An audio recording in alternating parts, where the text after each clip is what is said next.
क्योंकि ये विषय व्यक्ति को कर्म करने के लिए प्रेरित करता है, अगर वो सही प्रकार से उस विषय को जानने का प्रयास करेगा तो। ठीक है।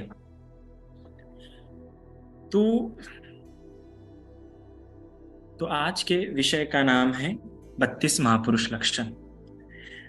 इस विषय को समझने की कोशिश कीजिए। इसे कहा जाता है 32 महापुरुष लक्षण। हम ऐसा नहीं कह सकते हैं कि ये जो 32 लक्षण होते हैं यह सिर्फ बुद्ध में होते हैं। अक्सर मैंने सुना है लोगों को ये कहते हुए कि 32 बुद्ध के 32 महापुरुष लक्षण, पर ये लक्षण सिर्फ बुद्ध में ही नहीं होते हैं। ये बात समझिए आप। ये किस किस किन किन में पाए जाते हैं हम आगे पढ़ेंगे। और इन जो लक्षणों के बारे में पढ़ रहे हैं ये कोई गुणवाचक लक्षण नहीं है, यह शारीरिक लक्षणों के बारे में हम आज जानने का प्रयास करेंगे कि जो शारीरिक लक्षण होते हैं जिनको देखकर ही उस समय के कई सारे लोगों ने जाना कि ये बुद्ध है क्या। हाँ, ज्ञान से तो ऐसा नहीं, बुद्ध के समय में कई सारे लोग ज्ञानी लोग थे। हम देखेंगे उस समय 62 पंथ थे, और 62 पंथों में भी जो अपने 6 पंथ थे, अपने अजित के स्कंबल वगैरह वगैरह, संजीत वेल्ठीपुत्र वगैरह, इनके भी ये भी बहुत विद्वान लोग थे। तो ऐसा नहीं कि बुद्ध को सिर्फ उनकी विद्वत्ता के कारण जाना गया, पर उस समय जो बुद्ध जो शब्द था या बुद्ध को लेकर बुद्ध की जो संकल्पना थी वो भी प्रचलित थी। उस समय के लोगों को पता था कि बुद्ध समान भी कोई एक व्यक्ति हो सकता है इस संसार में, क्योंकि शास्त्रों में, पुराणों में उनके या उनके ऐसे श्रुतियों में चलते आ रहा था कि एक बुद्ध समान व्यक्ति होता है। तो उनके शास्त्रों में ऐसा दिया था कि जो कोई बुद्ध होता है उसमें से 32 लक्षण देखे जाते हैं। तो उस समय के दूर दूर के लोग, एक दिन तो अपना शिष्य कहता, जा रहे थे देख क्या सही में बुद्ध हुआ है क्या। तो शिष्य पूछता है उसको कि गुरुदेव मैं कैसे पहचानूं कि वो बुद्ध है। तो वो कहता है कि देख, ऐसे बुद्ध में 32 पुरुष लक्षण होते हुए, बुद्ध के ऐसे महापुरुषों के जो महापुरुष थे, जो पूरे विश्व पे राज करने वाले थे, जिनके पूरे विश्व जानने वाला होता है, उनके से 32 लक्षण होते शरीर में। शेष 32 लक्षण उनमें होंगे तो समझ जाना कि वो क्या होंगे, बुद्ध होंगे। तो वो गया और 6 महीने भगवान के पास रहा और एक एक लक्षण देखा भगवान का, और उसने माना कि हाँ यह तो क्या है, बुद्ध है। तो इन 32 लक्षणों के आधारों पर उस समय कई सारे लोगों ने क्या किया, यह जाना कि यह बुद्ध है। यहां तक कि जब सिद्धार्थ की भविष्यवाणी की गई थी उन 8 ब्राह्मणों ने, उन 8 ब्राह्मणों ने जो भविष्यवाणी की थी वो भी इन 32 लक्षणों के आधार पर ही की थी।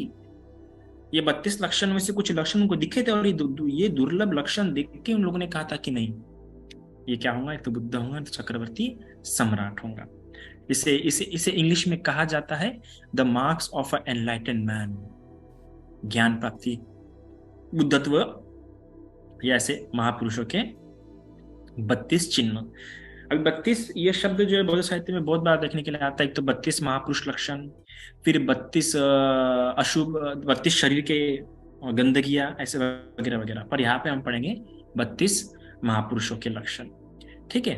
तो यह पढ़ा भी होंगे आपके, जब आप सुत्ता पढ़ते हैं तो एच संबुद्धा अनेक सत्य कोटियो सब्बे बुद्धा समा समा सब्बे बुद्धा महिंदिका कि 88 सुत्ता में आता भी है कि अक्सर मैंने देखा है कि कुछ कुछ लोग बोलते हैं अरे हमारे जो बुद्ध थे वही परफेक्ट बुद्ध थे, इसके पहले जो 24 बुद्ध हुए हैं या 28 बुद्ध हुए हैं वो उतने ताकतवर नहीं थे या उतने समय या उतने परिपूर्ण नहीं थे, बल्कि जो हमारे बुद्ध है तो वो बड़े परफेक्ट थे। तो लोगों ने सुना है कि हमारे बुद्ध, तुम्हारे बुद्ध, पहले के बुद्ध, अभी के बुद्ध।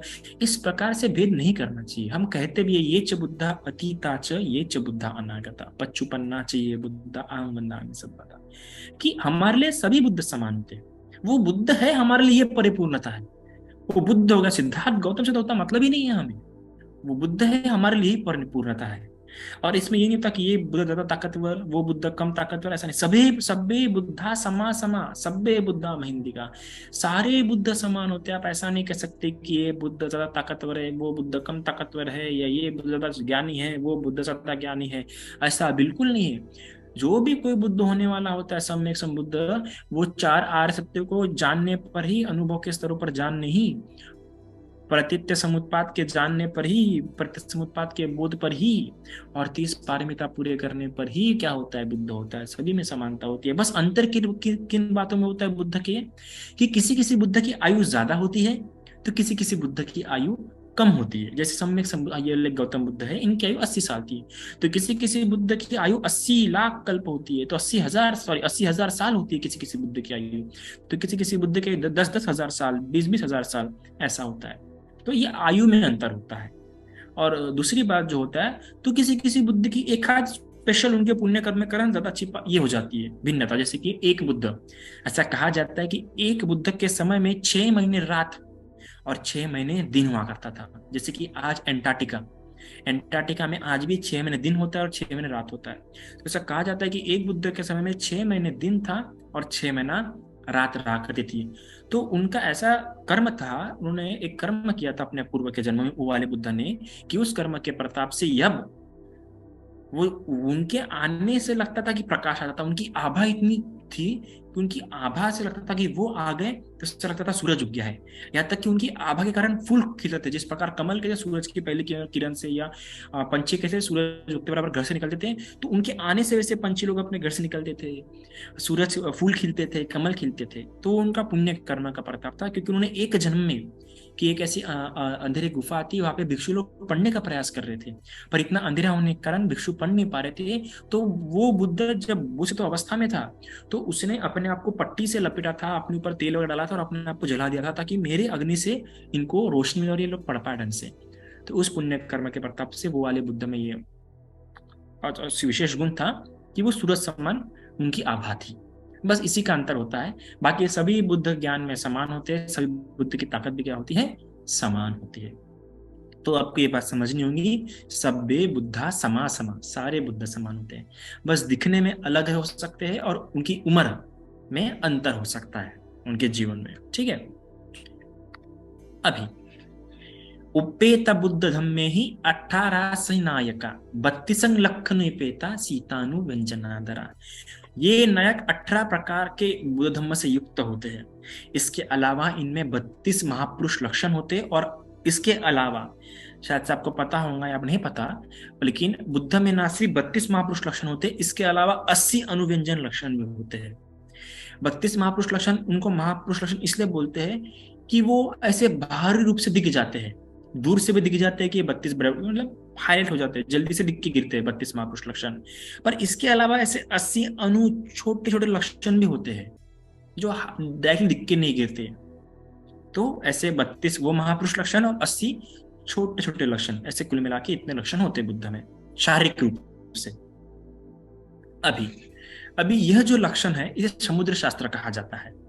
ये लक्षणों की जो विद्या है, इसे सामुद्रिक शास्त्र के नाम से जाना जाता है, जिसमें मुख मंडल तथा संपूर्ण शरीर के अध्ययन की विद्या होती है। जिसमें मुख मंडल वगैरह देख के क्या होते हैं, शरीर के आकृति वगैरह देख के बताया जाता है कि इसकी क्या गति होने वाली है, ये क्या इसका होने वाला है। जैसे सिद्धार्थ के बारे में देख के बताया था। ज्योतिष शास्त्र यह समुद्र ऋषि द्वारा फैलाया गया, इस कारण इसे समुद्र शास्त्र कहते हैं। ये जो शास्त्र है, उस समय एक समुद्र नाम के ऋषि हुए थे, उनके द्वारा ये शास्त्र फैलाया गया था, इसके समुद्र शास्त्र कहते हैं। कौंडिन्य, जिसने सिद्धार्थ के सिर्फ माथे के बाल हटा के देखी यह भविष्यवाणी की थी कि समुद्र ज्ञान में सबसे अग्र उन 8 ब्राह्मणों में और उम्र में सबसे छोटा था। अभी आपको पता होगा, उन 8 ब्राह्मणों में से 7 ब्राह्मणों ने बुद्ध की 2 भविष्यवाणी की थी। एक तो ये भविष्य में क्या होगा, चक्रवर्ती सम्राट होगा, या दूसरा क्या हो सकता है, यह होगा बुद्ध। तो उन लोगों ने 2 लक्षण देखे थे। एक तो सबसे पहले वो उसकी बच्चे के उंगली उठा के देखे थे, और दूसरे माथे के बाल हटा के देखे थे। ये 2 गुण ये 2 लक्षण देख के क्या किए थे, उन्होंने भविष्यवाणी की थी कि ये क्या होंगे, बुद्ध होंगे, चक्रवर्ती सम्राट होंगे। क्योंकि यहाँ पे जो होता है, बुद्ध की उंगलियों के बीच में बदक समान झालर होते हैं, तो ये एक लक्षण हो गया। दूसरा, माथे पे यहाँ पे एक चिन्ह होता है, तो ये एक लक्षण हो गया। तो ये 2 लक्षणों को देख के उन्होंने भविष्यवाणी की थी। लेकिन कौंडिन्य, जो उम्र में 8 ब्राह्मणों में सबसे छोटा था, उस कौंडिन्य ने सिर्फ माथे के बाल हटा के देखे और कहा कि नहीं, ये तो बुद्ध ही होगा, उसकी भविष्यवाणी। और वो 7 ब्राह्मणों का ऐसा मानना था कि कौंडिन्य भले ही हमसे उम्र में छोटा होगा, पर समुद्र ज्ञान में हमसे ये क्या है, श्रेष्ठ है। तो ऐसा क्या लक्षण कौंडिन्य ने देखा जो 7 ब्राह्मण नहीं समझ पाए, वो हम आगे पढ़ेंगे। मुझे रिमाइंड दिलाइएगा अगर मैं भूल गया तो। फिर कौंडिन्य, ये वही कौंडिन्य है जिसने भविष्यवाणी की और सटीक हुई, आगे जाके यही कौंडिन्य गुरु भी बना, और आगे जाके गुरु भाई बना, और आगे जाके सबसे पहला शिष्य भी बना कौंडिन्य। ये कौंडिन्य का ही पुण्य था। अभी यह जो होते हैं, तो अभी आप देखिए 32 महापुरुष लक्षणों से, अभी जिस किसी व्यक्ति में ये 32 महापुरुष लक्षण होंगे उसके दो ही गति हो सकते हैं, एक तो चक्रवर्ती सम्राट होगा, नहीं तो वह सम्यक समुद्ध होगा। अगर वो गृहस्थ रहता है तो चक्रवर्ती सम्राट होता है, मतलब उसका समुद्र तट तक राज्य होता है पूरे जम्बूद्वीप पे। पूरे जम्बूद्वीप पे क्या होता है, उसका राज्य होता है। इसके नहीं, अगर वो गृहस्थ नहीं रहता है तो वो क्या होगा, सम्यक समुद्ध होगा। ये कंडीशंस रहती है।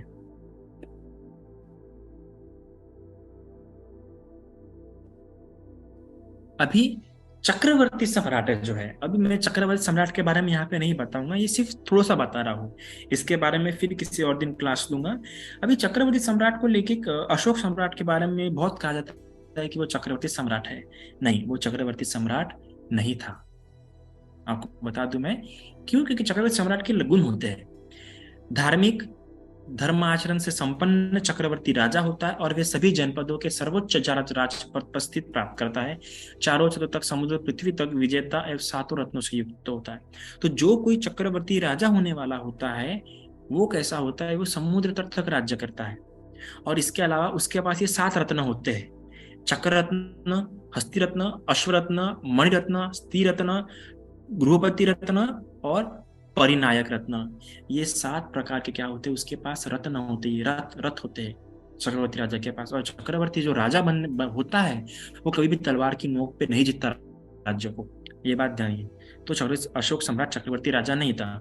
और चक्रवर्ती सम्राट में भी ये 32 लक्षण होते हैं। मैंने आपको पहले बताया कि सिर्फ बुद्ध में नहीं होते, ये जो चक्रवर्ती राजा होने वाला होता है उसमें भी ये 32 महापुरुष लक्षण होते हैं। अभी सबसे पहला लक्षण, सुप्रतिष्ठित पाद, यह सबसे पहला लक्षण है, मतलब समरूप से भूमि पर पड़ते हैं और उठते हैं। ये जो उनके पैर होते दिख रहे हैं आपको समतल, ये देखिए इधर लिखा भी है नॉर्मल फिट। तो ये जो नॉर्मल फिट होते हैं ये ऐसे होते हैं, बीच में से क्या होते हैं, ऐसे ये होता है। अगर आप लोग अभी सभी अगर अपने पैर देखेंगे तो आपको दिखेगा कि जो आप लोगों के पैर है वो कैसे है, ऐसे बीच में से खुले हैं, है ना, ऊपरी ओर है।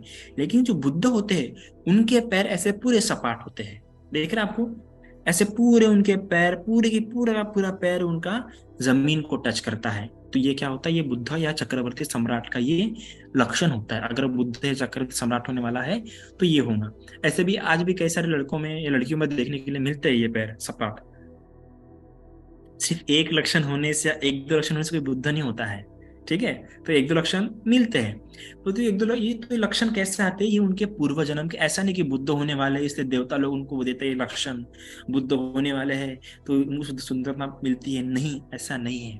दरअसल ये जो पुण्य कर्म है ये उनको उनके पूर्व जन्म में वो जो कई जन्मों से पुण्य कर्म करते आ रहे हैं उस पुण्य कर्म के इंक्रीमेंट में फल स्वरूप उनको ये लक्षण प्राप्त होता है, बोनस के स्वरूप आप बोल सकते हैं इसके। तो ऐसा क्या होता है, तो अपने पूर्व जन्म में ये 3 प्रकार के कायिक कर्म करते हैं। ये 3 प्रकार के कायिक कर्म करने के कारण उनको ये इस जन्म में ये ऐसे सपाट पैर मिलते हैं। तो कौन से 3 कर्म है, सबसे पहले दान करते हैं, दूसरा शील या उपोषण का पालन करते हैं, और तीसरा अपने माता पिता की क्या करते हैं, सेवा करते हैं, माता पिता या शमन ब्राह्मण के। तो इन 3 कर्मों के कारण उन्हें लक्षण प्राप्त होता है। और ये 3 कर्मों के फल स्वरूप उनका जिस किसी को ये लक्षण होते हैं उसको ये फल प्राप्त होता है। अगर चक्रवर्ती सम्राट होगा तो उसको कोई शत्रु हरा नहीं पाएगा, और अगर बुद्ध होता है तो बहरूनी और आंतरिक दोनों शत्रुओं से विजय प्राप्त करता है, मार ब्रह्मा सभी पे वो क्या प्राप्त कर लेता है, विजय। अब यहाँ पे ये बात आप देखिए कि ये तो पूर्व जन्म में कर्म है, तो पूर्व ये कर्म करने के कारण उनके इस जन्म में उनको ये बेनिफिट मिलता है कि उनको कोई हरा नहीं पाएगा, वो जिस भी क्षेत्र में जाएंगे वो हर क्षेत्र में जीतेंगे, ये फल है। पर ये शारीरिक लक्षण जो सुंदरता उनको जो प्राप्त हो रही है ये बोनस है, ये इंक्रीमेंट के रूप में उनको मिल जाता है कि भाई ये किया है तो ये भी मिल जाता है उनको। तो ये जो कर्म है, तो जिस किसी के ये सपाट पैर है, आप ऐसा कह सकते हैं शायद से, अगर उसके पुण्य कर्म अच्छे है तो उसने ये पूर्व जन्म में पुण्य कर्म किए होंगे, इसलिए ऐसे पैर मिले उसको। और अगर ऐसे पैर है तो शायद से ऐसा हो सकता है कि उसको कोई हराएगा नहीं, वो किसी भी चीज में पार्टिसिपेट करे तो उसे हराने वाला नहीं होगा। और आपने देखा भी होगा अपने जीवन में कैसे लोग होते हैं, कभी हारते ही नहीं, जब भी जाएंगे हर इसमें क्या होंगे, जीतते छे जीतते छे। तो ये उनका पुण्य कर्म का फल होता है। तो ये पहला लक्षण, सुप्रतिष्ठित पाद, मतलब पूरे समतल उनके पैर होते हैं। दूसरा लक्षण, पाद तले चक्र, अर्थात पैरों के नीचे चक्र अंकित होता है। दिख रहा है ये आपको चक्र, ये ऐसा उनके पैरों के नीचे क्या होता है, चक्र अंकित होता है। और ये चक्र कैसा होता है, 1000 आरों से युक्त होता है, मतलब इसमें 1000 डंडिया होते हैं। कितने डंडिया होते हैं, सॉरी, कितने डंडिया होते हैं उनमें, 1000 डंडिया होते हैं। ऐसे 24 नहीं या 12 नहीं, इसमें पूरे 1000 डंडिया होते हैं। और नाभि नेमी से युक्त होता है, मतलब पूरा स्पष्ट होता है। बीच का सेंटर, बाजू की बॉर्डर वगैरह पूरी क्या होती है, स्पष्ट होती है। और यही लक्षण देख के जो मागंधनिया है, उसके पिता ने बोला था कि नहीं ये तो ब्रह्मचर्य होने वाला है। याद है ना उसको, वो मागधनिया को बुद्ध बहुत पसंद आते हैं, बहुत पसंद आते हैं। तो वो अपने माता पिता के पास जाती है कि जाइए मेरे लिए उनका रिश्ता मांगिए। तो जब उसके माता पिता जाते हैं रिश्ता मांगने के लिए, तो बुद्ध वहां से पहले ही निकल चुके होते हैं। तब वो बोलते, तब वो देखते हैं कि बुद्ध तो यहाँ पे है नहीं। तब तो जो थोड़ी देर पहले ही बरसात आई रहती है, तो भगवान बुद्ध के पैरों के निशान वहां पे जमीन पे छपे होते हैं। तब वो बोलते पत्नी की चल हम इन पैरों का, पैर के जो निशान है इनका पीछा करते जहाँ पे बुद्ध होंगे वहां पे जाते हैं। तब वो पैरों के जो निशान छपे होते हैं मट्टी पे, उन निशानों को देखते हुए ब्राह्मण, अर्थात उस पत्नी का उसका पति कहता है कि भाग्यवान, ये जो उसके जो पैरों के जो चिन्ह बता रहे, ये चिन्हों को देख के बता रहे किसी भी स्त्री से मोहित नहीं हो सकता है, इसे कोई भी स्त्री अपने कब्जे में नहीं कर सकता, या अखंड रूप से ब्रह्मचर्य का पालन करेंगे। तो यही वो लक्षण है जिसको देख के मागधनिया के पिता ने पहले ही कह दिया था कि ये तो स्त्री से बिल्कुल भी नहीं फंसने वाला है। पर फिर भी वो जाते हैं, कहते हैं। और तब बुद्ध कहते हैं कि अरे मुझे विश्व की सबसे सुंदर कन्या कौन है, मार की कन्या है, वो नहीं लुभा पाई तो तेरी कन्या क्या है रे, जो मल मूत्र से भरी पड़ी है, जो गंदगी से भरी पड़ी है। फिर उपदेश देते हैं उसके माता पिता, दोनों माता पिता पराजित हो जाते हैं। तो इस घटना के बाद से मागंधनिया के मन में बहुत द्वेष आता है, और जाकर यही समावती के कारण बनती है। तो यही वो लक्षण है। तो इस पैरों पे चक्र अंकित होता है, दिख सकता है आपको। देखिए आज भी कुछ इमारतों में बुद्ध आर्कोलॉजी में ये आपको दिखेंगे से छपे हुए हैं जिन पे चक्र बुद्ध का लक्षण होता है।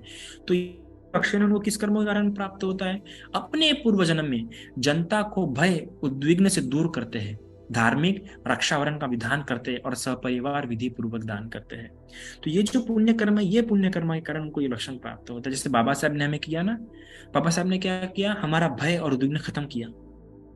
और ना सिर्फ हमारा भय खत्म किया, बल्कि हमें धार्मिक रक्षावरण भी प्रदान किया, मतलब हमें धार्मिक रिलीजियस प्रोटेक्शन भी उन्होंने संविधान में क्या किया, प्रदान किया इतने सारे कोटि लोगों को।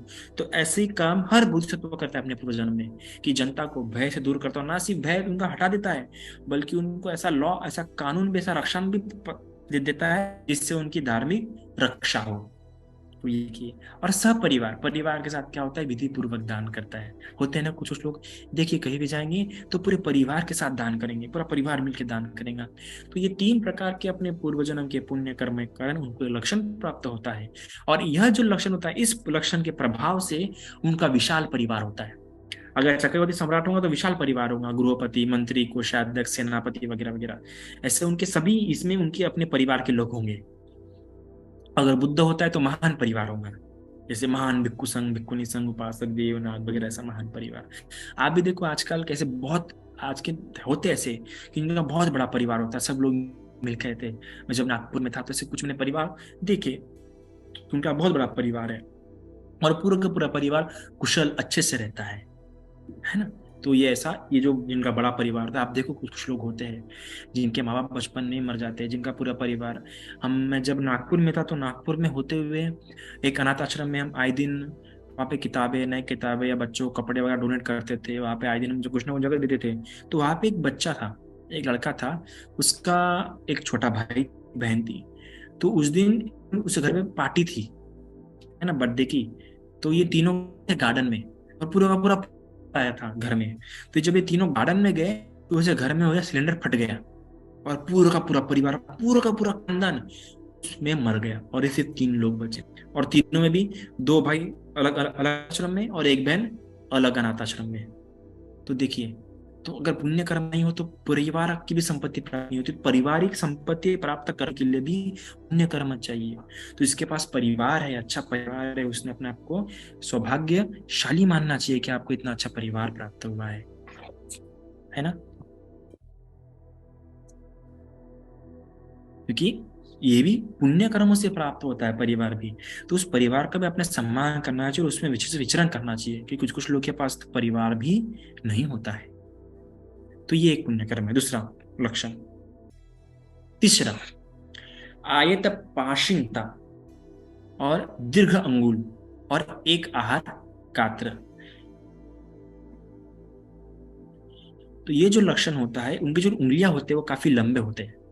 आप देखो, आज भी जो ओशो या बड़े बड़े दार्शनिक लोग हैं, जो बड़े बड़े सदगुरु या धार्मिक गुरु हैं, आप देखिए उनके उंगलियां बहुत लंबे होते हैं। जो बहुत विद्वान होते हैं ना, जैसे मेरे कॉलेज में एक फ्रेंड था, ही वॉज लाइक बहुत ही विद्वान था, वो खतरनाक, इतनी छोटी उम्र थी, वो 18-19 साल का था, लेकिन उसको पूरा का पूरा नॉलेज था। उसका स्वभाव तो पूरा बुद्ध समानी था, एकदम शांत वगैरह, और उससे उंगलियां भी काफी बड़े। तो जैसे जो महान एकदम आध्यात्मिक लोग या पूरे ज्ञान से संपूर्ण लोग होते हैं, उनके ऐसे उंगलियां बड़े होते हैं। तो जो बुद्ध के थे, ऐसे उनकी उंगलियां क्या थे, बड़े थे। और तो उनकी जो एड़ी रहती है वो काफी विस्तृत रहती है उनकी एड़ी, और उंगलियां काफी लंबी होती है। ठीक है। तो ये क्या होता है, तो अपने पूर्व जन्म में वो कभी जीव हत्या करते, कभी जीव हत्या नहीं करते। हम करते ना, कभी चींटी मार देंगे, कभी मच्छर मार देंगे हाथों से, हम मजे ले लेके मारेंगे, कभी किसी को मार देंगे अपने उसके लिए, तो वो जीव हत्या नहीं करते। और कभी भी दंड एवं शस्त्र का इस्तेमाल नहीं करेंगे। हम तुरंत हथियार का इस्तेमाल करते थे किसी को मारने के लिए, तुरंत लकड़ी हाथ में आ जाती है, या तुरंत किसी को मारने के लिए हथियार देखते कुछ फेंक के मार देंगे।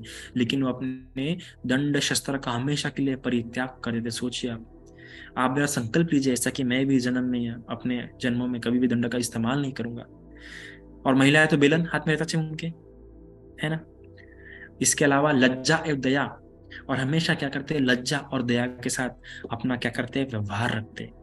तो ये पूर्वजन्म के पुण्य कर्म के कारण, इस पुण्य फल से उनको ये उंगलियां और विस्तृत एड़ी, ये 3 लक्षण उनको इस पुण्य कर्म के कारण प्राप्त होते हैं। तीनों लक्षण एक साथ प्राप्त होते हैं, ऐसा नहीं कि एक मिलेगा दूसरा नहीं, ये तीनों लक्षण उनमें क्या होंगे, समान रूप से पाए जाएंगे। तो इस पुण्य कर्म के प्रताप से क्या होता है, चक्रवर्ती सम्राट होंगे तो उनका जीव काफी लंबे समय तक जीते, चिरकाल तक जीवन होता है, उन्हें कोई मार नहीं सकता, कोई उनकी हत्या नहीं कर सकता। और बुद्ध होने पर भी, जैसे कि आप भी देखो, ऐसे कैसे राजा हुए हैं जो बहुत लंबा जिए है, और उनको कोई हरा नहीं पाया, कोई मार नहीं पाया। जैसे अपने अकबर, वो भी काफी लंबा जिए, बहुत लंबा जिए। ऐसे और अभी थाईलैंड थाईलैंड के राजा, जो भी इसके जो पूर्व के राजा थे, उनको तो बोसो तो मर जाता है थाईलैंड में, वो भी बहुत लंबा जिए, अब तक के सबसे लंबा जीने वाले राजा थे थाईलैंड के राजा, 2nd नंबर पे सबसे लंबा जिए। और बुद्ध हुआ तो उन्हें कोई मार नहीं सकता। आपको पता होगा कि अरंत की हत्या की जा सकती है, लेकिन बुद्ध की हत्या नहीं की जा सकती। इसकी आपको देखने के लिए मिलेगा कि देवदत्त ने 3-4 बार प्रयास किया बुद्ध को मारने का। एक बार पागल हाथी छोड़ा, एक बार पहाड़ी के ऊपर से पत्ता छोड़ा, है ना, एक बार निशाने तीरंदाज लोग रखा उनको मारने के लिए। पर तीनों में कोई, तीनों के तीनों क्या रहे, असफल रहे, कोई उनको मार नहीं पाया। क्यों? क्योंकि उनके पूर्वजन्म के पुण्य रहते हैं। इन पुण्य, उन्होंने कभी किसी की हत्या नहीं की, कभी दंड शस्त्र का उपयोग नहीं किया, और हमेशा लज्जा और दया के साथ व्यवहार किया है। इस पुण्य कर्म का कोई मार नहीं पाया उस जन्म में, जिसे इंग्लिश में लॉन्ग फिंगर्स भी कहते हैं। ठीक है। सप्त उस्तता, छठवां लक्षण। सप्त उस्तता मतलब होता है 7 स्थानों में उनका मां भरा होता है। तो कौन से 7 स्थान, 2 हाथ दिख रहे हैं यहाँ पे जो होता है, हमारा तो भी मांस अंदर दबा हुआ है, लेकिन उनका जो होता है हाथ, ये अच्छा मांस भरा होता है, जैसे कि आप देख सकते हैं यहाँ पे फोटो में। इसके अलावा ये कंधों पे, यहाँ पे भी कितना उनका मांस भरा होता है, यहाँ पे भी एकदम पूरा, दिखने में बहुत प्यारा होता है। आजकल यूथ जिम इसी के लिए हम आते हैं, ताकि उनका ये जो ऊपरी ये जो मांस उभर के आए, यहाँ की जो यूथ है, आज जो यूथ जो जिम मारती है बहुत, जो जिम करती है, यहाँ के मांस उभारने के लिए करती है।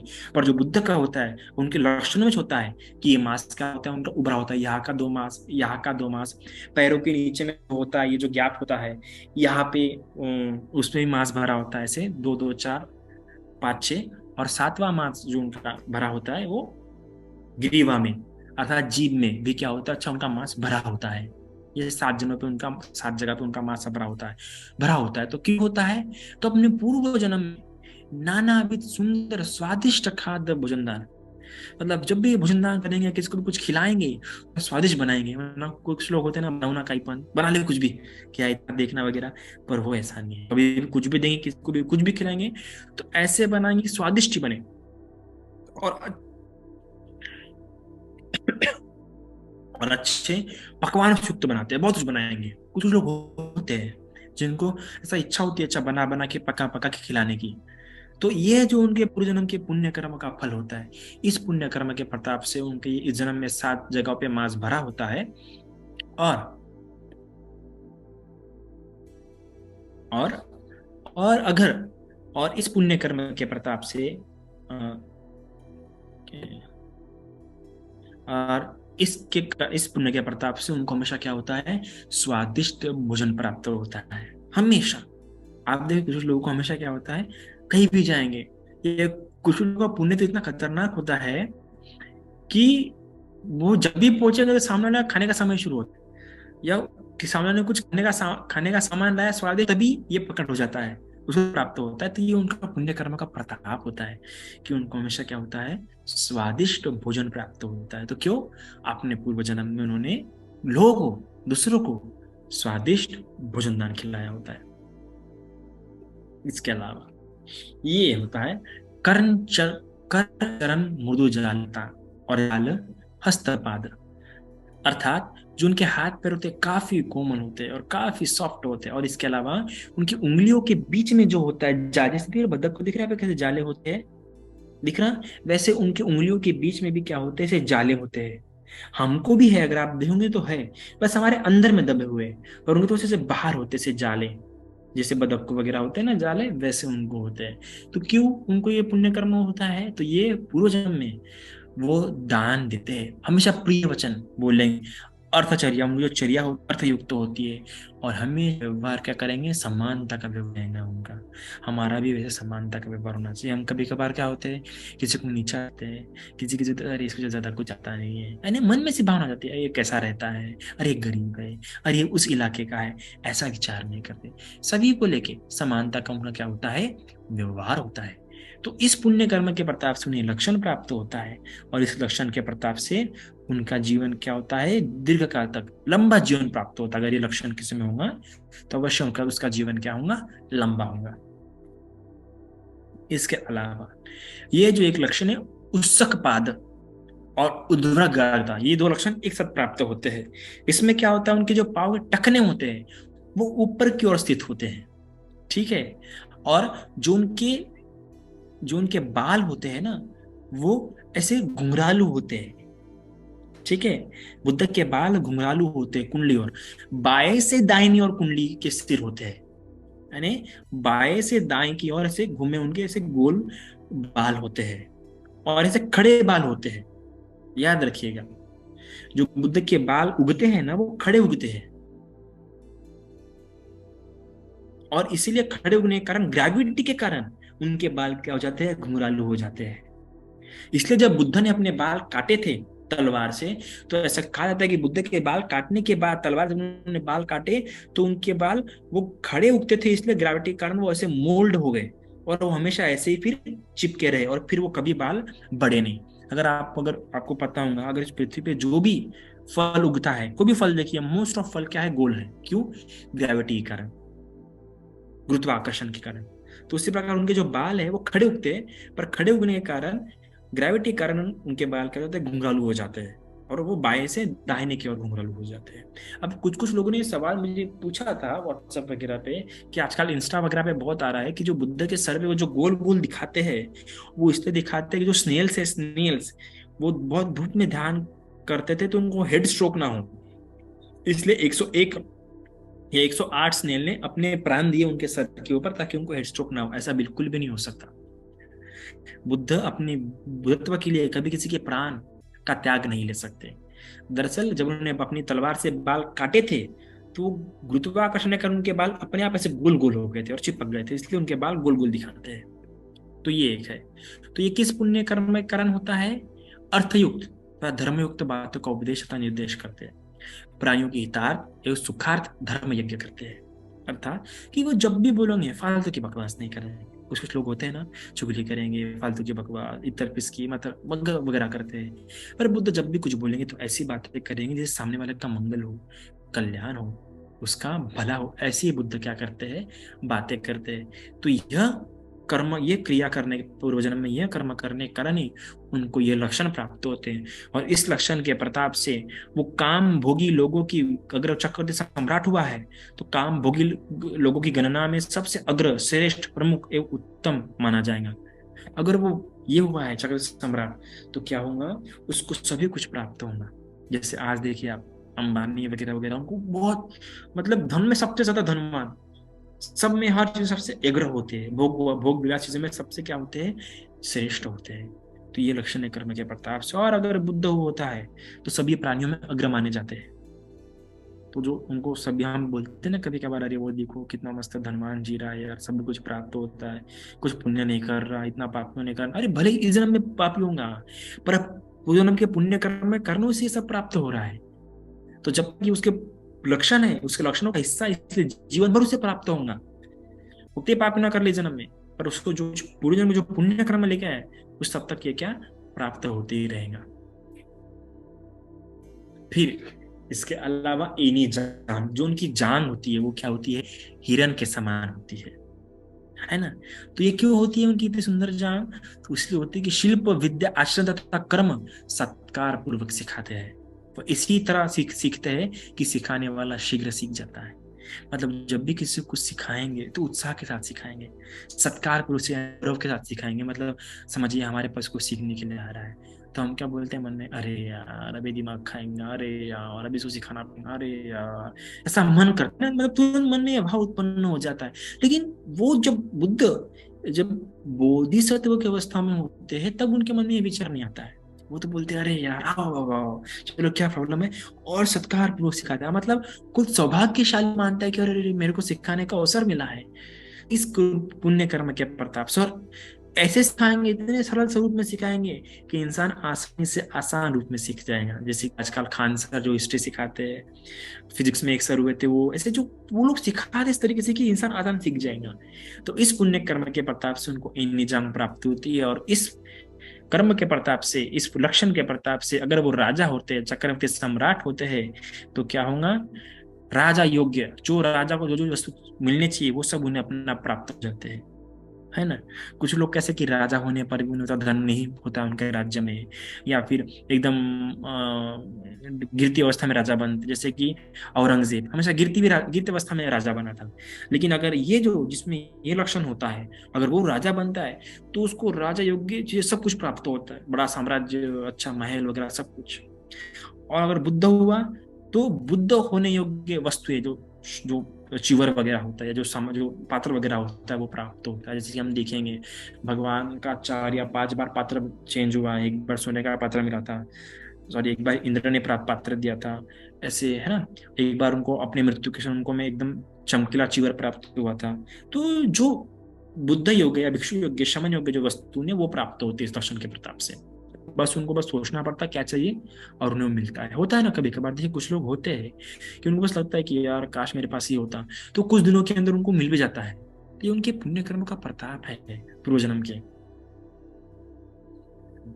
सूक्ष्म छविता, ये लक्षण मुझे बहुत पसंद है बुद्ध का। देखिए शरीर पर धूल मैल नहीं जमती, शरीर की एक चमड़ी पर एक सूक्ष्म त्वचा मंडी होती है। अर्थात जो उनकी जो शरीर की जो त्वचा होती है उसमें कभी धूल जमेंगी नहीं।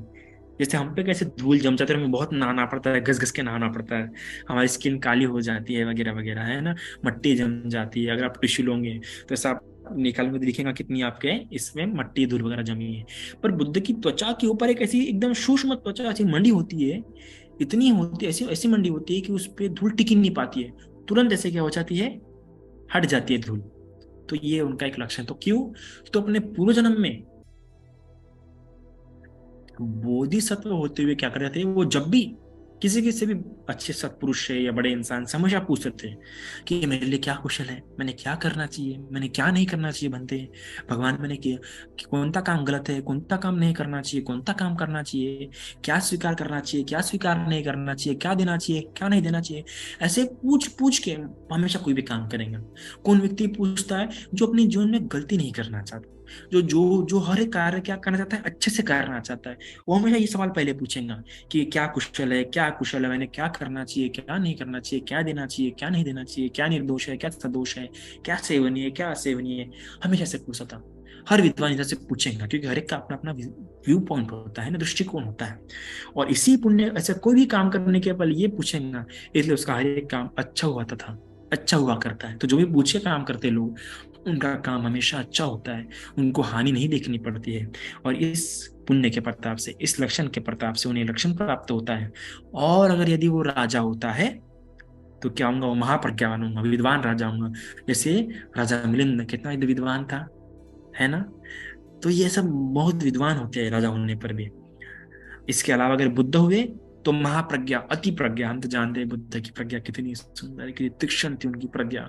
उस समय के बड़े बड़े ब्राह्मण, सारिपुत्त, मुगल वगैरह उनकी शरण में आ गए थे। तो ये बुद्ध की ही पूर्व कर्म, पूर्व जन्म। तो ऐसे उन्होंने बुद्ध हुए इसलिए सब प्राप्त नहीं हुआ, बल्कि उनके पूर्व जन्म के कुशल कर्म है इतने लंबे समय के, उसके कारण नहीं सब प्राप्त हुआ है। ऐसे कि दैविक पुरुष थोड़ी थे वो, उन्होंने पुण्य कर्म किया। और ऐसा नहीं कि पुण्य कर्म उन्होंने लक्षण प्राप्त करने के लिए किए, ये सुंदरता प्राप्त करने के लिए नहीं, उन्होंने पुण्य कर्म किया तो उन्हें अपने आप ये सब प्राप्त होता गया। तो इसलिए कहते हैं तुम पुण्य कर्म करते जाओ, ये मत सोचो कि मुझे प्राप्त हुआ कि नहीं होगा, आपको सभी कुछ प्राप्त होगा, सुंदरता से लेकर यश प्राप्ति, धन लाभ वगैरह सब कुछ प्राप्त होता है। पर सत्कर्म करो तो सही तुम। और उसका क्रम देखिए, कितना प्यारा क्रम है यहाँ पे पता चल रहा है हमें। इसके अलावा सुवर्ण वर्णीयता, ये भी मुझे लक्षण बहुत पसंद है बुद्ध का।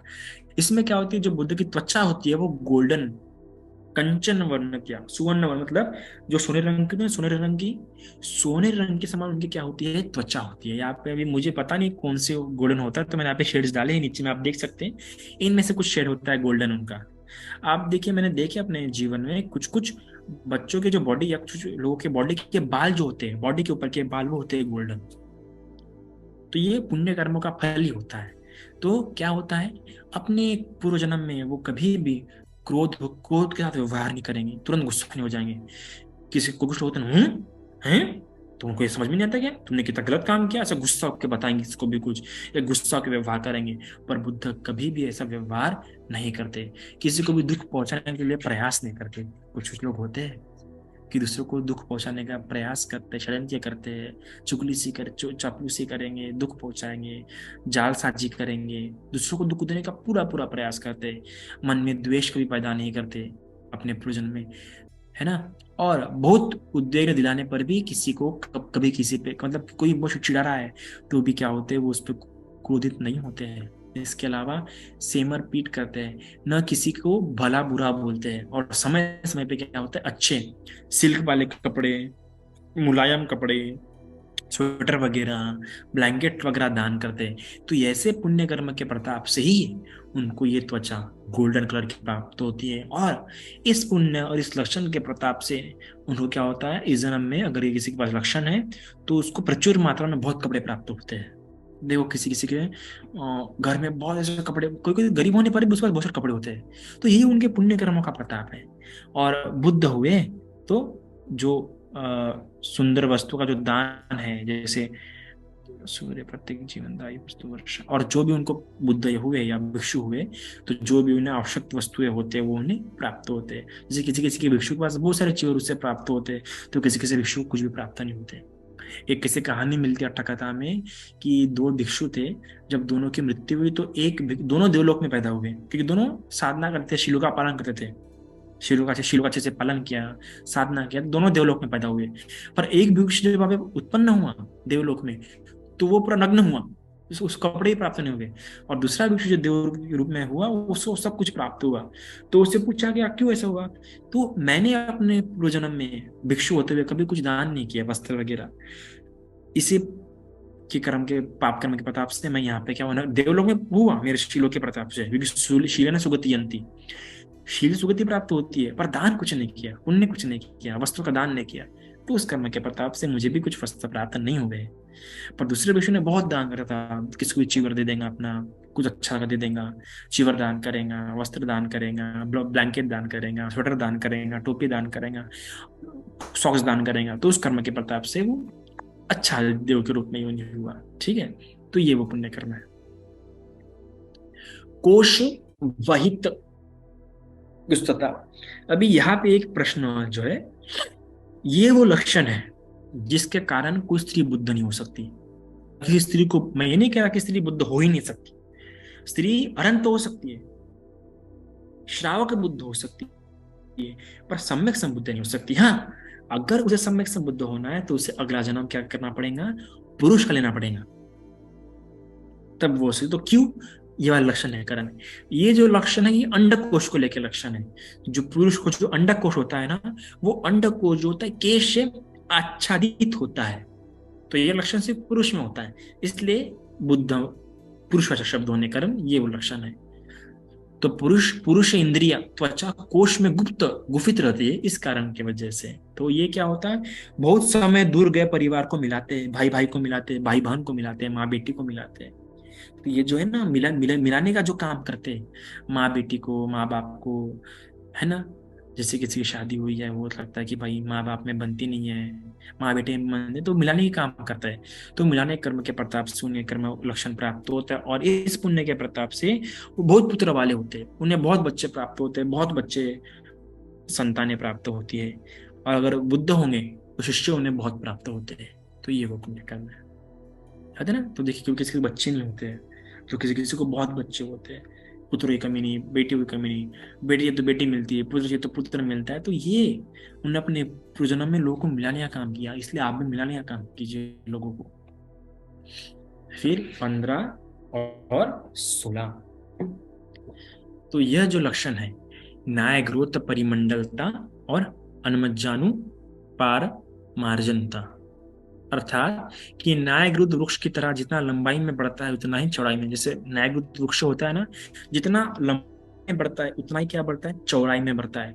तो बुद्ध का जो शरीर जो ढाल होती है, ऐसे में अगर आप गिनेंगे बुद्ध के शरीर को और ऐसे में गिनोगे तो उनका क्या होता है, सेम निकलता है लेंथ। ऐसा नहीं, मतलब सिमेट्री बहुत मेंटेन होती है उनकी बॉडी में, जो समतुलता बहुत अच्छी प्रकार से मेंटेन होती है ना। और दोनों हाथ बाजू फैलाने पर ऐसे उनकी ये होती है। तो ये किस वजह से, यह इस योग्य है, इस योग्य, यह जानकारी उसे, मतलब कभी भी किसी कुछ दान करेंगे या किसी कोई वस्तु देंगे तो ये जानेंगे कि हाँ इसको इस वस्तु की आवश्यकता है, देखेंगे किस वस्तु की आवश्यकता है, किस वस्तु की आवश्यकता नहीं। हाँ, इस भिक्षु को ये वस्तु की आवश्यकता है, हाँ उस भिक्षु को वो वस्तु की आवश्यकता है, ऐसा जानते हुए सबको देंगे। ऐसा नहीं कि सिर्फ देना तो दे देगा कुछ भी उठा के, ऐसा नहीं, वो जान के देगा कि किस बात की सबसे ज्यादा आवश्यकता है, वो जानेगा और वो दान देगा। तो इस पुण्य कर्म के प्रताप से उन्हें ये शरीर की समतुलता प्राप्त होती है, ये बराबर चौड़ाई लंबाई प्राप्त होती है। तो इस पुण्य कर्म के प्रताप से और इस लक्षण के प्रताप से उन्हें क्या होते हैं, अत्यधिक वैभवशाली होते हैं, अत्यधिक धनवान होते हैं, है ना। चांदी सोने में एकदम अपना जीवन व्यतीत कर, जैसे बप्पी ले रही है ना, पूरा सोना चांदी।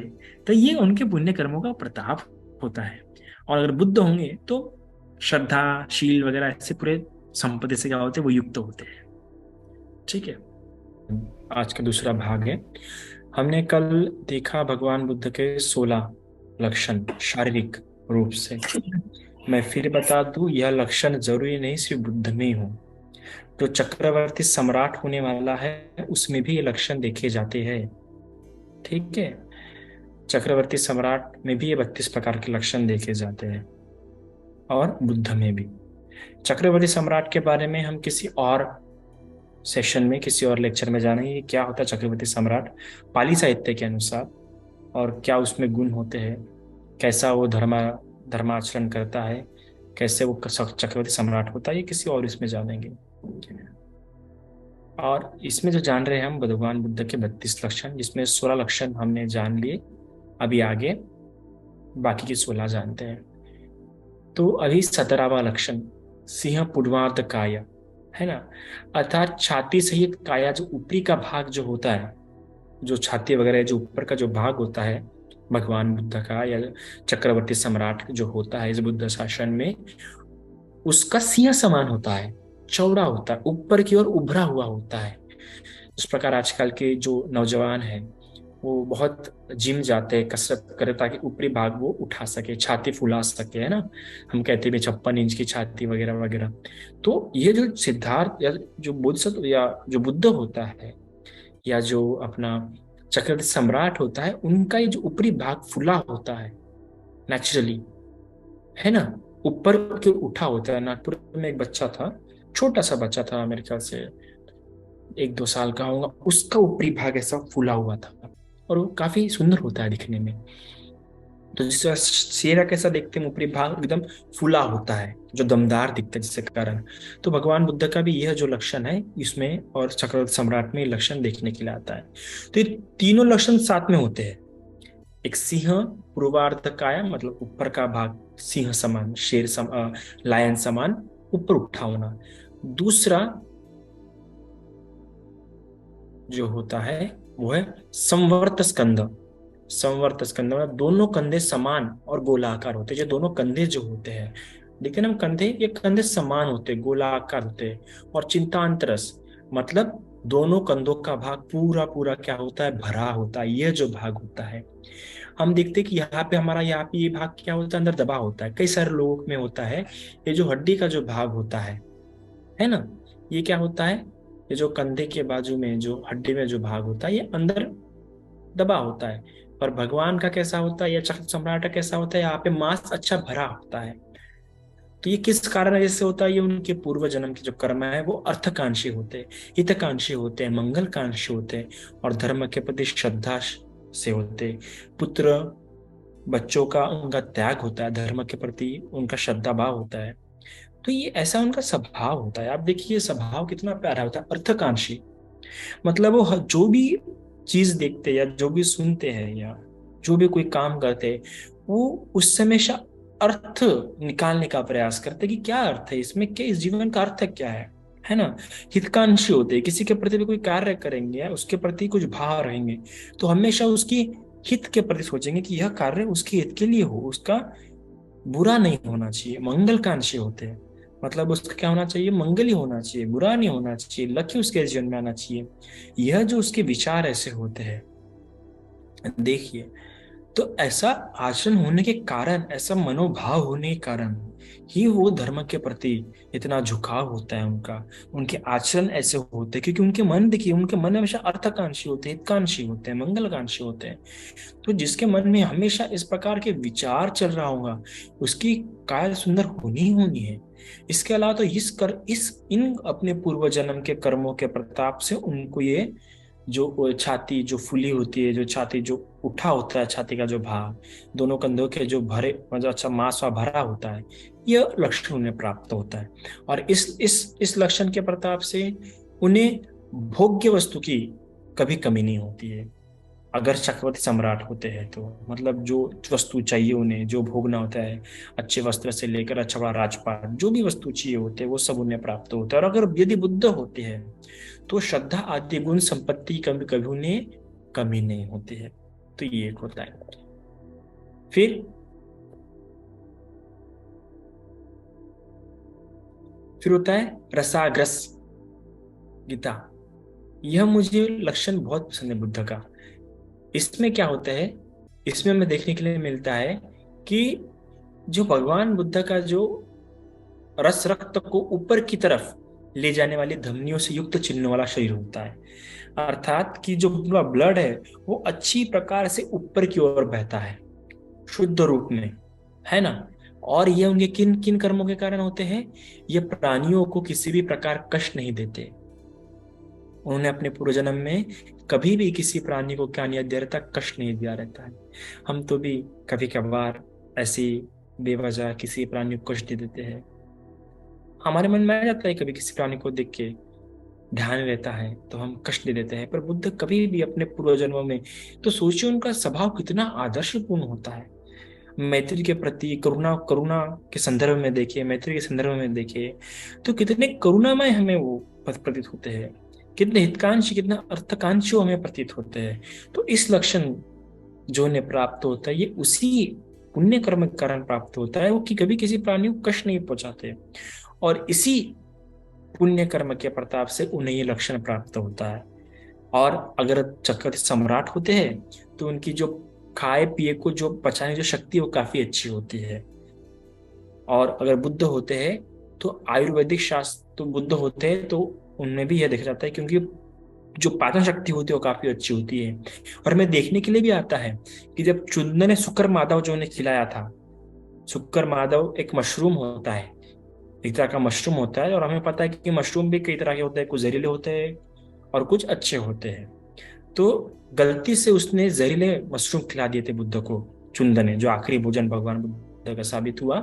तो भगवान ने स्वीकार तो कर लिया, पर कहा कि यह तो पानी में डाल दे या जमीन में गाड़ दे, क्योंकि बुद्ध के अलावा इस पूरे देवलोक या ब्रह्मलोक में या पृथ्वी पे कोई इस खाने को पचा नहीं सकता।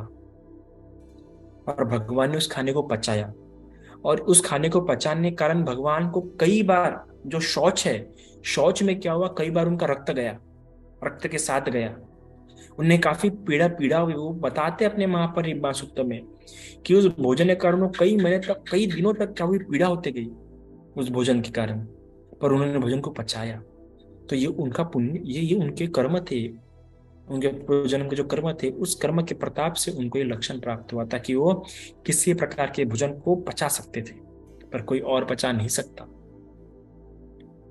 इसके बाद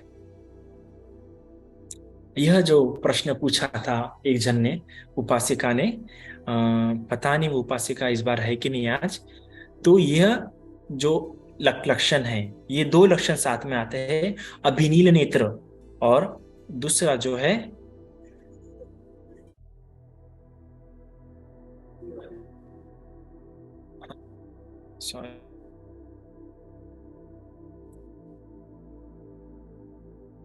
अभिनील नेत्र और गोपक्षता, अर्थात कि उनके जो आंखें होते हैं अलसी के फूलों जैसे सुंदर नीले होते हैं। जो दिख रहा है आप, ये अलसी का ये जो फूल दिख रहे हैं आपके, फूलों की जो फोटो दिख रही होंगी, अलसी के फूल है। ये ऐसे जो नीले होते हैं ना अलसी के फूल, ऐसे उनकी क्या होती है, आंखें होती है नीली। और अक्सर पहाड़ी के जो लोग होते हैं, या जो बर्फीले इलाके में जो रहते हैं, ठंडी के इलाके में जो रहते हैं, उनकी आंखें नीली देखी जाती है। पर भगवान बुद्ध की जो आंखें नीली ठंडी कारण नहीं होते हैं, वो उनके पुण्य कर्मों के कारण होते हैं, जो उन्होंने पूर्व जन्म में जो पुण्य कर्म किए थे, जो कुशल कर्म किए थे। और इसके अलावा जो उनकी पलकें होती है, वो पलकें उनकी गाय के पल के समान बड़ी बड़ी होती है, जाड़ी होती है। मैंने नागपुर में एक लड़का देखा था जिसकी पलकें क्या थी, गाय के पल के समान थी, एकदम जाड़ी जाड़ी और बड़ी बड़ी। और उसकी आंखें इतनी सुंदर दिखती थी कि उसके पूरे चेहरे में उसकी आंखें उठ के दिखती थी। ऐसे ही मैंने जब एक जगह पे ये प्रवचन दे रहा था इस विषय पे मैं, तो मुझे एक लड़की ने आके पूछा, साइंस पढ़ रही हो और नौजवान यंग थी, तो उसने मुझे आबंध दे, मतलब आप बताया, ठीक है मानती हुई, लेकिन बात ये हुआ कि हम जो साइंस में पढ़ते हैं कि माता पिता के से हमें डीएनए के रूप में, या कहे हेरिडिटी के रूप में कहे, है ना, जो हमें ये लक्षण प्राप्त होते, तो उसका अस्तित्व नहीं है। तो मैंने उससे पूछा, तो लड़ता वो बच्चा जिसके ऐसी पलकें थी गाय के समान, वो बच्चा वहीं पे था। तो मैंने पूछा, देखो ये बच्चा यहाँ पे है, अब इसकी पलके गाय के पल के समान है, ठीक है। अब तुम जो कह रही हो हेरिडिटी या डीएनए जो कह रही हो, या अनुवंशिकता कह रही हो, मैं मानता हूँ उसको, पर कुछ लक्षण ऐसे होते हैं जो पुण्य के कारण ही प्राप्त होते हैं। अब ये जो बच्चा जिसकी पलके गाय की पल के समान है, अब तुम कह रही हो कि माता पिता से प्राप्त होते हैं, तो देखो इसके माता पिता के, माता या पिता के, दोनों में से किसी के तो भी ऐसे पलके होनी चाहिए, पर ना उसकी माता के ऐसे पलके थे ना पिता के। चलो माता पिता नहीं, तो कम से कम दादा दादी, तो कम से कम नाना नानी, किसी तो भी पलके वैसे होने चाहिए, पर उनकी भी पलके वैसे नहीं थी। चलो उसकी एक बड़ी बहन भी थी, पर उस बड़ी बहन की पलके वैसी बिल्कुल भी नहीं थी, सिर्फ उसी के पल के वैसे थे। तो ये अवश्य कुछ जो हमारे सौंदर्य के जो होते हैं, वो माता पिता के कारण नहीं, बल्कि हमारे पुण्य कर्मों के कारण प्राप्त होते हैं। क्योंकि हम देखते हैं किसी किसी के जो माता पिता है बहुत सुंदर होते हैं, पर फिर भी बच्चे उतने सुंदर नहीं होते हैं। तो जो सुंदरता वगैरह जो होती है हमारे पूर्व जन्म के पुण्य कर्मों के कारण ही प्राप्त होती है। तो क्या, तो ये जो नीली आंखें है, या फिर ये जो माता पिता या जो जो गाय के समान जो पल के है, ये जो पूर्व जन्म के जो कर्म है कि क्रोध और द्वेष, ऐसे बिना किसी, ऐसे कुछ लोग होते हैं ना कि किसी को देखेंगे तो द्वेष भरी या क्रोध भरी नजर से देखेंगे ऐसे एकदम, या देखेंगे तो तिरपी नजर से देखेंगे, ईर्ष्या नजर से देखेंगे, आंखें कन्ना करके देखेंगे। पर बुद्ध कभी भी, उन्होंने कभी भी अपने पूर्व जन्म में कभी भी किसी को टेढ़ी आंखें करके देखी नहीं, द्वेष भरी नजर से देखी नहीं, ईर्ष्यालु भरी नजर से कभी देखी नहीं।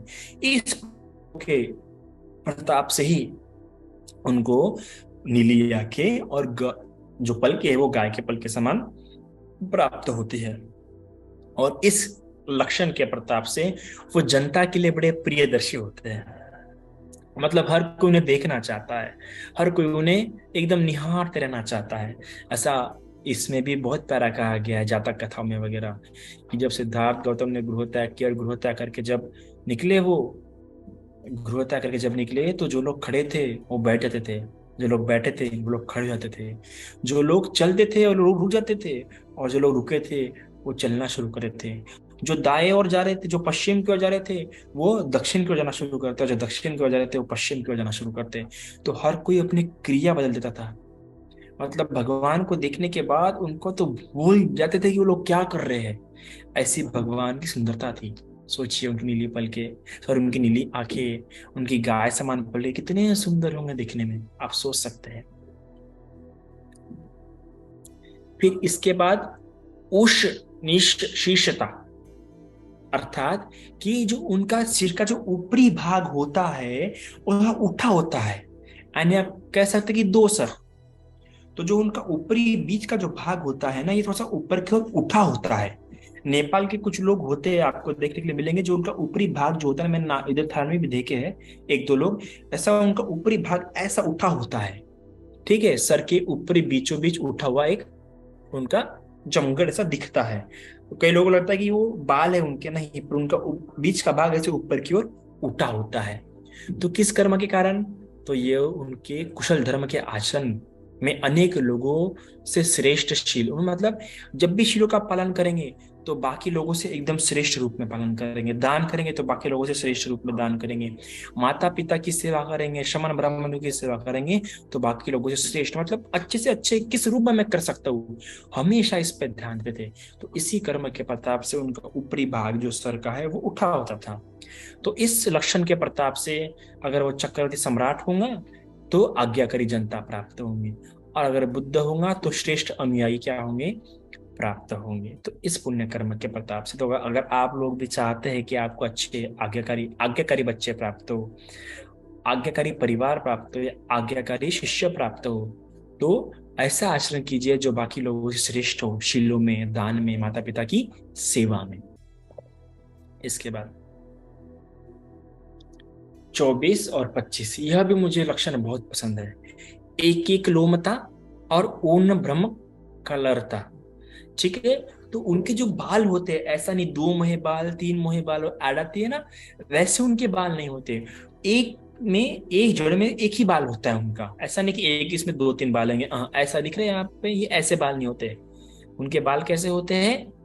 ये एक इसमें एक ही बाल रहेगा उनका, ऐसे उनके बाल होते। इसके अलावा ऊर्ण ब्रह्मकलरता, अर्थात उनके माथे के बीच में जो रहेगा, आप देख सकते हैं उनके माथे के बीच में ऐसा ये दिख रहा है आपको, यहाँ पे ऐसा चिन्ह बना होता है, और ये जो होता है ये सफेद बालों से बना होता है। इनके माथे के बीच में जो होता है ना, ऐसा सफेद बालों से ऐसा एक चिन्ह बना होता है।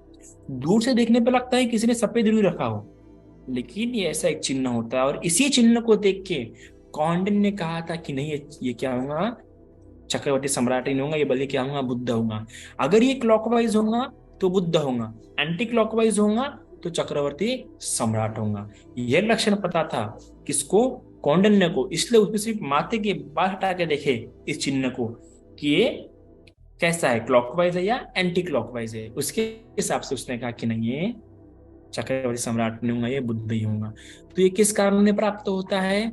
असत्य भाषण का त्याग कर देते हैं, सत्यवादी होते हैं, और विश्वस्त तथा जनता के समान सामने एक ही तरह की बातें बोलते हैं। ऐसा नहीं कि एक तरफ कुछ और बोलेंगे और दूसरी तरफ कुछ और बोलेंगे, एक व्यक्ति कुछ और बोलेंगे दूसरे व्यक्ति कुछ और बोलेंगे, नहीं।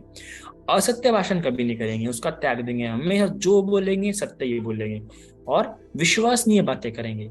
तो आज भी कैसे सारे महिला शैम्पू इस्तेमाल करते हैं, लोशन इस्तेमाल करते हैं, ताकि उन्हें दो मुंह बाल ना हो, एक ही मुंह बाल हो, है ना। ऐड भी आती है, एडवर्टाइजमेंट भी आती है टीवी पे कि दो मुंह बाल से छुटकारा चाहिए तो ये शैम्पू इस्तेमाल कीजिए। शैम्पू वगैरह इस्तेमाल करना छोड़ दीजिए, सत्यमय भाषण कीजिए। चुगली करना, भाई महिला लोग स्पेशली महिलाएं, ऐसे चुगली करना, चापलूसी करना, असत्य भाषण करना छोड़ दीजिए, सत्यवादी होइए, तो आपको ये लक्षण अवश्य प्राप्त होगा। तो अगर और इस लक्षण के प्रताप से अगर वो चक्रवर्ती सम्राट होता है तो प्रत्येक क्षण समाज के प्रमुख लोगों से घिरा रहेगा, या बुद्ध होता है तो अनेक प्रकार के जनसमूह से घिरा होता है। हम लोग हमेशा, हमें इच्छा होती है कि हम अच्छे अच्छे लोगों से घिरे रहे। तो अगर आप चाहते हैं तो आपने क्या करना चाहिए, आपने प्रयास करना चाहिए कि ये कर्म कर सत्यवादी रहे, तो आप अपने अगले जन्म में या बुद्ध होंगे तो आप इस प्रकार अच्छे लोगों से, प्रमुख लोगों से घिरे रहेंगे। ये चित्वा ऋष दंतता और अवीर दंतता, अर्थात 40 दांत होते हैं। आपको बता दो बुद्ध को क्या होते हैं, 40 दांत। हमें कितने होते हैं, 32 दांत, पर बुद्ध को होते हैं 40 दांत। ऊपर में 20 दांत, नीचे में 20 दांत, ऐसे क्या होते हैं, 40 दांत होते हैं बुद्ध को। और इसके अलावा जो उनके दांत होते हैं, ऐसा नहीं कि एक दांत ऊपर, एक दांत नीचे, एक दांत आड़ा, एक दांत टेढ़ा, ऐसा नहीं होता है। उनके पूरे दांत समान होते हैं, ऊपर नीचे नहीं होते हैं। तो ये किस कारण वजह से होता है, आज कई सारे लोग ब्रेसलेट लगाते हैं यहाँ पे ताकि दांतों को आगे बराबर कर सके, जो आगे पीछे या ऊपर नीचे है। तो देखिए, इससे अच्छा आप यह कर्म कीजिए कि चुगली मत कीजिए कभी से। जो व्यक्ति चुगली करता होगा अपने पूर्वजन्म में, जिसने चुगली किया होगा या लोगों को दूर करने वाले वचन बोला होगा, उस व्यक्ति के दांत दांत ऐसे वैसे होते हैं। पर जो चुगली नहीं करता है, मिलाने वाले वचन बोलता है, उसके दांत हमेशा ऐसे रहेंगे और 40 दांत होते हैं। और इस लक्षण के प्रताप से क्या होता है, प्रतिक्षण समाज के प्रमुख लोगों से घिरे होते हैं। यह भी पूर्व समान ही है। फिर प्रभुत जीवता और ब्रह्मस्वरता, अर्थात उनकी जीवा क्या होती है, काफी लंबी होती है। ये नीचे यहां तक टच होती है उनकी जीवा, इतनी क्या होती है बुद्ध की। ऐसे भी आज भी कैसे लोग की जिनकी जीवा काफी ऐसी लंबी होती है।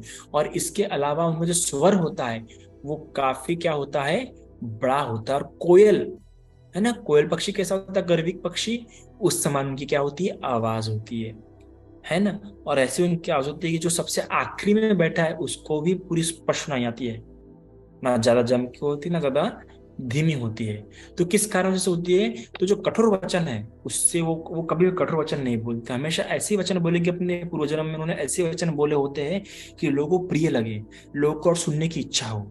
ऐसे कठोर वचन बिल्कुल नहीं बोलेंगे। तो उस पुण्य कर्म के प्रताप से उनकी जीवा लंबी होती है और उनकी जो आवाज होती है वो कोयल समान होती है। तो ये ऐसे वचन होते हैं उनके।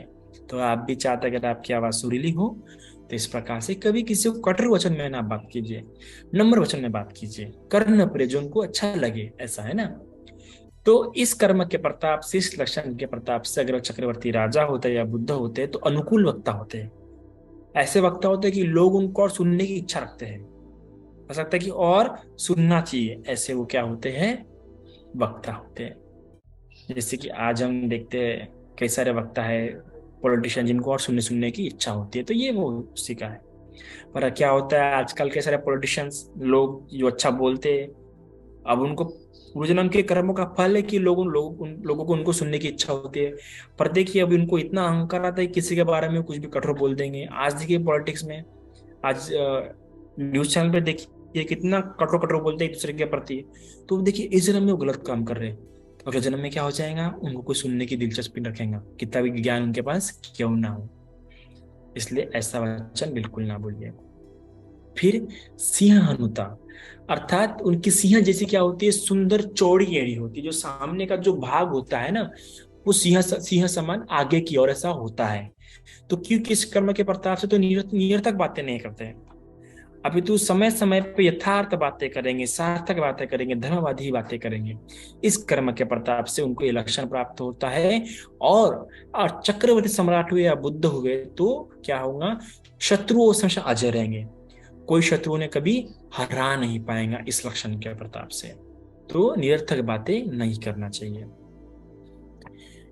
फिर ये सबसे आखिरी, ठीक है, समदंतता और शुक्ल दृष्टता, अर्थात मिथ्या आजीविका त्याग, सॉरी, अर्थात उनके समान दांतों वाले होते हैं और एकदम सफेद शुभ्र उनके दांत होते हैं। तो किस कर्म के प्रताप से मिथ्या आजीविका क्या करते हैं, हमेशा त्याग कर देते हैं। कोई तो भी छोटा है, वो क्या कर देते हैं, मिथ्या आजीविका वो त्याग कर देते हैं। कभी मिथ्या, जिसे मिथ्या आजीविका कौन कौन भगवान ने कौन बताए हैं, मांस मच्छी का धंधा करना, जहर का धंधा करना, है ना, प्राणियों को बेच धंधा करना, है ना, भीख मांगने का धंधा करना, ये सारी मिथ्या आजीविका है। इस प्रकार धंधे बिल्कुल नहीं करना चाहिए। तो ऐसे धंधे ना करते हुए वो सम्मा आजीविका करेगा। तो इस कर्म के प्रताप से उसको, जो उसकी एकदम सफेद जो दाढ़ी है वो क्या होती है, काफी निर्मल होती है और समान दांत होते हैं एकदम। तो इस कर्म के और इस लक्षण के प्रताप से शुद्ध कुल और शुद्ध परिवार में वो जन्म ग्रहण करते हैं, है ना। तो ये इस प्रकार के ये 32 लक्षण हमने यहां देखे। तो हम क्या समझते हैं इस बात से, हम यह क्या जाना हमने इससे, हम यह जानते हैं, तो हमें इससे यह सीखने के लिए मिलता है कि देखिए हम कितना प्रयास करते हैं जीवन में सुंदरता के लिए, या फिर हम अपने जीवन में कितना प्रयास करते हैं कि लोगों ने हमें सुनना चाहिए, लोगों ने हमें रिकॉग्नाइज करना चाहिए, लोगों ने हमें तवज्जो देना चाहिए। हम प्रयास प्रयास करते हैं कि हमें तरह तरह की संपत्तियां प्राप्त हो, ये खरीदेंगे वो खरीदेंगे, हम चाहते हैं कि हम जो चाहे हमें वो मिले, और हम इसलिए कितना संपत्ति जमा करने की कोशिश करते हैं, अच्छे से जॉब प्राप्त करने की कोशिश करते हैं, पर नहीं पड़ता। मैंने भी अपने जीवन में से कई सारे लोग देखे जो दिन रात मेहनत करते हैं अपने जीवन में अच्छी जॉब के लिए, पर नहीं मिल पाते, दिन रात मेहनत करते पैसा बचाने की, ये खरीदने की वो खरीदने की, पर नहीं कर पाते। तो हम कहीं ना कहीं पैसे के ऊपर फोकस हो चुके हैं, पर जीवन में इस सब से ये प्राप्त नहीं होता। पैसों से आप हर चीज प्राप्त नहीं कर सकते। कई लोग बहुत पैसा होने पर भी, आप देखिए अंबानी, धीरू भाई अंबानी, इतना पैसा कमाने पर भी आखिर में कैसी मौत मरा, आखिरी में सिर्फ नारियल का पानी पी पी के जीना पड़ा। जिन देखिए कई कई लोगों को बहुत पैसा होने पर भी लकवा मार जाता है, पैसा होने पर भी बॉडी पूरी पैलेस हो जाती है, इस विषय से उठ नहीं पाते, तो भोग नहीं कर पाते। तो आप ये समझिए, इन सब चीजों से आप भौतिक वस्तु खरीद लेंगे, लेकिन क्या हो पाएंगे, आप उसका भोग नहीं कर पाएंगे। अगर आप ये सब कुछ भोग करना चाहते हैं, इन सारी चीजों का अच्छी प्रकार आनंद के साथ इसका लुत्फ उठाना चाहते हैं, तो कुशल कर्मों पे बल दीजिए। भगवान ने कितना प्यारा कहा, कम्म बंधु कम्म न्याते कम्म दाया दो, कि आपका कर्म ही आपका सही मायने में भाई है, कर्म ही आपका रक्षक है। कर्म से ही आपको जो चीज प्राप्त करना है वो आपको कर्म से ही प्राप्त होंगी। और आपने देखा इस 32 लक्षणों में, आपको देखने को मिला होगा इन 32 लक्षणों में, कि देखिए कि आपको जो कुछ चाहिए वो सभी कुछ प्राप्त हो सकता है अगर आप इस प्रकार से कर्म करेंगे। आप निरर्थक बकवास नहीं करेंगे, फालतू की बातें नहीं करेंगे, कुशल कर्म करेंगे। किसी को कुछ सिखाना होगा तो उत्साह के साथ सिखाएंगे, किसी को कुछ सिखाना होगा तो ऐसे सिखाएंगे कि वो आसानी से सीख जाए। किसी का स्वागत करने ढंग से स्वागत करेंगे, है ना, किसी को देखेंगे तो अच्छे से देखेंगे, बुरी नजर से नहीं देखेंगे। तो ये सारे लक्षण हैं जो बुद्ध ने कई जन्मों से करता, सिर्फ एक जन्मों ने नहीं तो कई जन्मों से करते आए, और उसी के कर्म के प्रताप से इतनी सुंदरता उन्हें प्राप्त हुई। तो मैं यही आप सबसे आकांक्षा करता हूँ, मंगल कामना करता हूँ कि आप सभी क्या करेंगे, इस प्रकार से पुण्य कर्म करेंगे। अगर किसी कोई प्रश्न हो तो पूछ सकता है। साधु साधु साधु। हम क्षमा याचना करके पुण्य अनुमोदन याचना करेंगे। सभी उपासक उपासिका हाथ जोड़े। बुद्ध धम्म और संघ क्षमा याचना। कायेन वाचा चित्तेन पमादेन मया कतं अच्चयं खममि भन्ते भूरिपैया तथागत। कायेन वाचा चित्तेन पमादेन मया कतं अच्छयं खमामि धम्म सन्दिटिक अकालिक कायेन वाचा चित्तेन पमादेन मया कतं अच्छयं खमामि संघ पुय्यं खेतं अनुत्तर साधु साधु साधु। पुण्यानुमोदन याचना। ओकास वंदामि भन्ते मया कतं पुण्यं सामिना अनुमोदितव्यं सामिना कतं पुण्यं मह्यं दातव्यं साधु साधु साधु अनुमोदामि ओकास द्वारतेन कतं सप्पं अच्छयं खमत मे भन्ते ओकास खमामि भन्ते द्वितीयंपि ओकास खमामि भन्ते तृतीयंपि ओकास खमामि भन्ते।